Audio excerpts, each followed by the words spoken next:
Hello everyone and welcome back. My name's dustinkreis and I got another game discussion video for you. I just got done playing a lot of modern games here recently and I decided, after Uncharted, I really wanted to do something retro. I really wanted to go back and play some of my older consoles and sort of relive some old childhood memories. And when I was thinking about it, I thought, what do I really want to play? And I decided I really wanted to play the Super Nintendo. And just looking through my Super Nintendo games, there are a few RPGs on there that I haven't finished yet. And one of the big ones that I've never finished is the Breath of Fire series. These are games that back in the day, of course, I played, but I never got around to finishing because I rented them from Blockbuster.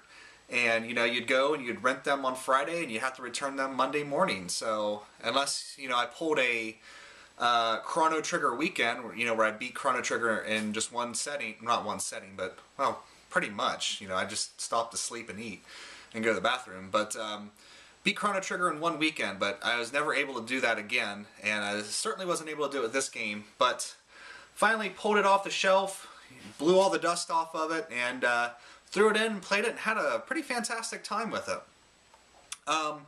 It's a very, very old school RPG that was developed by Capcom. Even though it says Squaresoft on the label there, it was actually developed by Capcom. And when Capcom was thinking about bringing it over to America, this was their first RPG, and they realized that they didn't really have the infrastructure to translate a full RPG. They could translate like Mega Man X games and things like that, but when it came to a full-scale RPG, they really didn't have the ability to do that. So they handed it off to Squaresoft because they were also getting ready to start making Breath of Fire 2, because these games take a while for them to get over to our shores. They're getting ready to start Breath of Fire 2, so they weren't able to really, put the resources into it, and so Squaresoft brought it out here. Now, I don't remember Breath of Fire 2's dialogue and everything, but Squaresoft brought this out and it had the full power of Squaresoft's translation team behind it, whereas Breath of Fire 2 was brought out by Capcom and they did their own translation, and I've read that it's not very good. So I can't vouch for that because I haven't played Breath of Fire 2 in probably about 10 years or so. Well, a little bit more than 10 years actually. God, I'm getting old. More like 15. Wow. But anyway, threw this in, played it, and I had a fantastic time with it. However, a lot of you kids out there who are just now, getting back into these retro systems, if you were to say to me, Dustin, what was a great RPG to play on the Super Nintendo, this would not be the first RPG I would point you towards. It's got a very old school flavor to it. If you're sitting there and just kind of never played a Breath of Fire game before and kind of struggling to think of what this is like, think of it like a Dragon Quest game. It's very reminiscent of Dragon Quest. You can definitely tell that Capcom had Dragon Quest in mind when they made this game. So while it is a great RPG and a lot of fun, it has a lot of sort of drawbacks to it that would keep me from recommending it to a person who's trying out the Super Nintendo for RPGs for the first time. So we'll get into it here and we'll talk about it. And we'll start with the storyline like I always do with these games. And, like I said, this is an old school game. RPGs back in the day, the story was basically very sparse. Try to get you to go from point A to point B, and then point B to point C, just to keep you playing through the game. It wasn't like games we have now, where the storylines are, very in-depth and very, you sit and watch a cutscene for 30 minutes, Xenosaga.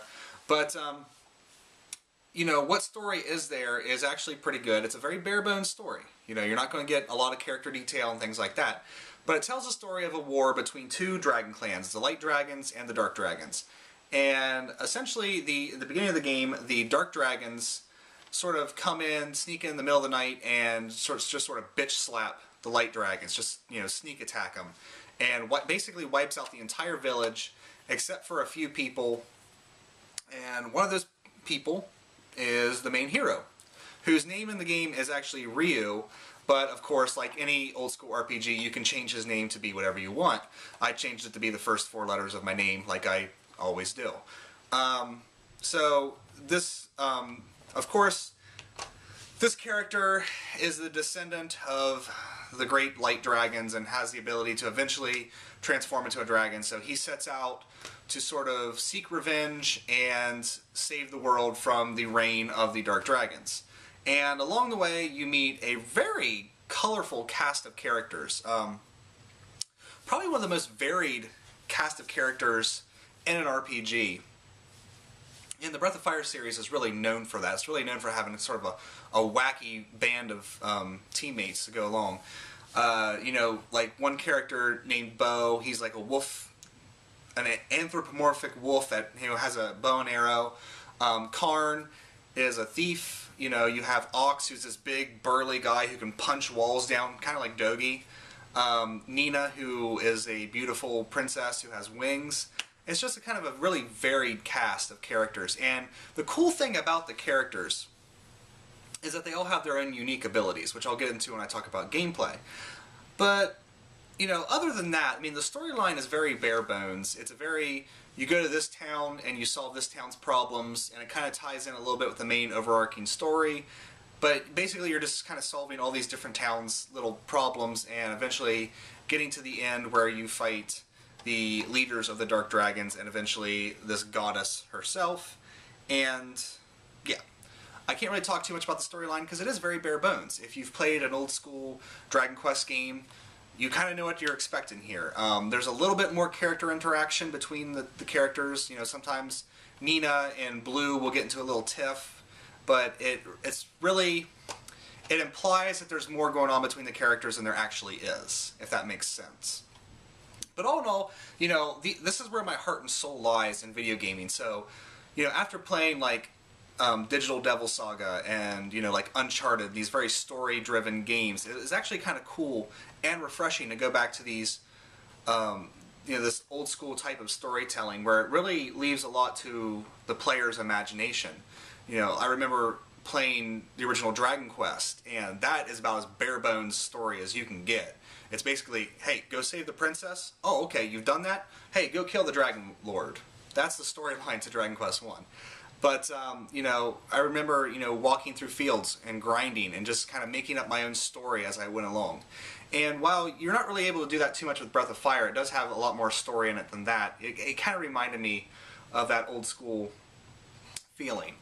So anyway, let's move on from the storyline. Let's just go ahead and talk about the gameplay. Very old school, very slow, okay? There is no dash button, so your characters move at one pace and one pace only, and you better have the patience to be able to move through these big dungeons at that pace. There is a Game Boy Advance port of this game that I think the characters do move a lot faster in the dungeons, so if you don't think you can handle the fact that they move at pretty much a snail's pace in this, maybe seek out the Game Boy Advance port. But like I said, old school RPG. You start off in a town, you leave the town's a little tile on the world map. Fantastic world map. Love it. You basically go around, grind, get gold, get experience levels, go to a dungeon, fight, and so on and so forth. The battle system is very simplistic. There is some cool things about it, though. One of the cool things is, like, for instance, if you take on... They're kind of treated as side quests in the game, but really they're not. You really need to find all the dragon forms for Ryu. But Ryu can turn into a dragon, and there's several different dragon forms that he can attain and turn into.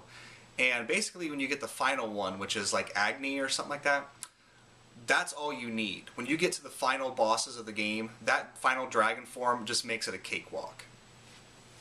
However, yeah, talking about the battle system, very traditional turn-based, very slow. The menu system could have been streamlined, a lot, but this was Capcom's first attempt at making an RPG, so they probably don't know how all the nuts and bolts fall into place yet. One of the weird things about the battle system is, of course, you can monitor the enemy's HP. Whenever you attack it, you see their HP bar drop a little bit and drop a little bit and drop a little bit. However, when you fight bosses, pay no attention to that because it really doesn't matter, because when you get them all the way down, they basically revive themselves, have a little bit of, like a little sliver of health there. And like the last boss, it took 2 hits from the Agni form to get it down to nothing. I was like, is that it? Is this the last, is this really the final boss? And then of course, you know, the boss died, and then it came back and had that little sliver of health, and it literally, you know, every hit from the Agni form was like 999 points of damage, basically 1,000 points of damage.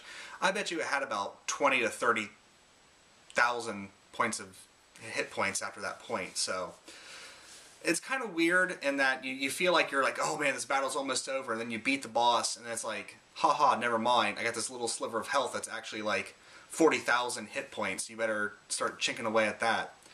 So that's a bit weird. You can switch out characters on the fly in the battle. Like when this is going to get really hard to talk about, but when you start a battle, you have your characters on the bottom row and the enemies sort of towards the top of the screen, and basically you have all these, like this little menu at the bottom flipped over. When you hit the A button, it starts the menu up, and you can select to either fight, run, check your stats, flip characters out. Now you can flip basically all the characters out you want to, but once you flip them out and you start actually fighting, you're stuck with them until the next round. Hopefully that makes sense. But anyway, it actually can save you a lot of you know, hassle, because dealing with that menu system is a bit of a chore sometimes, because it's a very old school clunky menu system. So whenever you have to go in, like the big thing is like Nina, eventually she can change into a bird form, and she's basically your airship around the map. In order to start that, you have to either keep her as the lead person in the party, or you have to go in to the menu, select switch characters, switch her for Ryu, who's usually in the, I usually keep him in the front, and then go back out of the menu and then hit the A button to make her fly as a bird. Now, imagine doing that hundreds of times. It gets a little bit much, I'm not going to lie. It's a little frustrating, especially when you, because you have to do that with every character, because every character has their own unique move. Like Bo, or not, yeah, well, Bo, he can fire arrows to hunt monsters walking around on the map. Ox, you can use him to punch down walls. Mugu, who I hardly ever used in the game at all, except when I had to, he can dig holes, which is really only useful for one thing. Who else has a special power? I think that's it for the special powers outside of battle. Karn's kind of cool because he can actually learn skills to basically take 2 or 3 characters like Ox and Bo and merge them with him and create this super powerful form. And you'll rely on his ability to do that quite a bit until you get Ryu's stronger dragon forms. So, very traditional, very old school RPG. I feel like I've just spit out gibberish at the camera for like the last 5 minutes there, so hopefully that all made sense. But if you keep in mind of Dragon Quest and that kind of stuff, you'll get an idea for how Breath of Fire should play. There is some world map exploration type things with like fishing wells. Ryu can fish for special items. You have to find a special fishing rod to get those items, but with a guide, you have no problem finding that. There are the dragon shrines you have to find to get Ryu his powerful dragon forms, and there are places for Mogu to dig to find powerful items. But other than that, like I said, very old school flavored RPG. The graphics are kind of a mixed bag. Now for me, I love this. This is where my heart lies. I love these old 16-bit Super Nintendo graphics. Some kids playing now, looking back on it, is probably going to be like, you know, us in the 16-bit era looking back on the Atari 2600. You know, but, you know, at the same time, if you guys are thinking about getting into these old school games, that's a hurdle you have to get over. You have to be able to accept these sort of old graphics. But for me, I love the 16-bit graphics. I think they're beautiful and fantastic. They're a little bit simplistic, but like I said, this was an early, well, no, it's 94, but in Japan it was 93. So it is kind of an early RPG for the system. It was only, 2 years into the system. It's Capcom's first RPG. And I think they did a very good job for the first RPG. Everything's very colorful, very, vibrant. And, it's no Final Fantasy VI. Don't think about that. Think more of Dragon Quest with its simplicity. But at the same time, very colorful, very nice. There is, however, one thing. And I know this is kind of a big thing. Some people have epileptic seizures when there's bright flashing lights on the screen with like Pokemon games and stuff like that. Be careful if you have that with the spell Nova. Nova, because it'll make the entire screen just flash and it'll probably send you into it. It messed with my eyes a little bit, and I don't have epilepsy, so just a warning for you people out there. So, not much to say about the graphics. You can also always look up pictures and stuff like that online to see what it looks like. I will say that the Super Nintendo version looks a lot better than the Game Boy Advance version. The Game Boy Advance version looks a little washed out and a little too bright, whereas I think the Super Nintendo version has a much richer palette, if that makes any sense. Lastly, the music. Like I said, the music, it's an old school Super Nintendo RPG. There are some very nice tracks in there. I really enjoyed the track whenever you go into a shop to buy stuff. I just kept humming it all the time. But other than that, kind of your standard fare in terms of music. The sound stuff, with just the sound design overall, you're going to hear a lot of Capcom samples from other games. Like whenever you defeat an enemy, and they kind of, there's this circle that envelops them, and there's this sound. And I swear to you, it's the sound of a Reploid exploding in Mega Man X. So you're going to hear a lot of Capcom sounds from other games, because I think they just sort of use the same sound effects for a bunch of different games to sort of save money. But, yeah, it's a, Breath of Fire. What can you say? It's a fantastic old school game. If you're new to the system, and you want to see what's, some great RPGs on the Super Nintendo, I would point you more towards Final Fantasy VI, Chrono Trigger, that direction, and then work your way back to this, because I think if you start with this, you might get frustrated a little bit. And speaking of frustrations, I forgot to talk about this. There are 2 dungeons in this game that almost reverted me to my 10-year-old self. I wanted to throw my controller so bad. And one was Moat's dungeon with the rotating rooms. And it took me a minute to figure out what actually was going on in this, because I thought each time you hit a switch, it just rotated that little portion around you instead of rotating the entire room as a whole. And once I figured out that it rotates the entire room as a whole, it made it a lot easier. I'm honest to God, I almost threw my controller during that sequence. And another one is during the next boss's dungeon, which her name is like Cyril or something like that. I can't remember right off the top of my head, but her thing is, you go through this whole long dungeon, get to her, and she can control like space and time, and she's like, ha ha ha, you made it this far, but bam, I'm going to send you back in time. So you get like revert back outside the dungeon, have to go through the dungeon again to find her again, then you fight her, and then like as soon as you get her down to a certain amount of HP, she runs for it. And she runs to another dungeon. So then you have to follow her to that dungeon, which isn't really a dungeon. There's only 2 floors, and it's not hard to get through at all. It's actually no enemies, very easy. But oh my god, like how much do I have to go through to beat this boss? I mean, it's not even the main boss. It's just like a little henchman dude. But really frustrating. And when it kicked me out that first time, and I found out that I had to go through that whole dungeon again, oh man, you should have heard the string of obscenities I launched that TV. It was awful. But I refrained from throwing the controller, because Super Nintendo controllers are hard to find in good condition nowadays.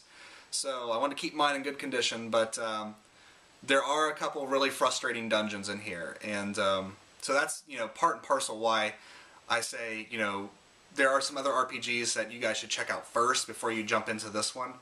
But yeah. I have the entire Breath of Fire series, and I've played 1 and 2, you know, back in the day renting them. I've never played 3 or 4 or 5, and I'm really excited to get to those ones, because the PlayStation ones actually look really beautiful. Breath of Fire 3 more than 4. 4 kind of has a weird graphic system, but 3 looks really gorgeous. And Breath of Fire 5 actually has a really strange and bizarre gameplay system that a lot of people actually really hate. And I'm actually kind of excited to get to that one because I want to see just what my reaction to that is going to be, whether I'm going to hate it or whether I'm going to give it a chance and really kind of like it. But we'll see when we get there. I don't know. But yes, Breath of Fire. Fantastic old school RPG for the Super Nintendo. You can get it on, I think you can get it on the Wii Virtual Console. I don't think you can get it on PSN because it's an old Super Nintendo game. They never did a PlayStation port of these, but definitely seek it out if you're looking for some old school games. If you like the Dragon Quest games, I can't recommend it enough because Capcom clearly had Dragon Quest in mind when they, you know, thought about doing this game. But yeah. So, beat another game, enjoyed my time with it. Now I'm ready to move on to something else, and the next game, you know, no surprise, will be this one. I'm going to give this a shot, we're going to see how it is, and I'll probably have a first impressions video. Let's see, what is today? I don't even know what today is. Wednesday.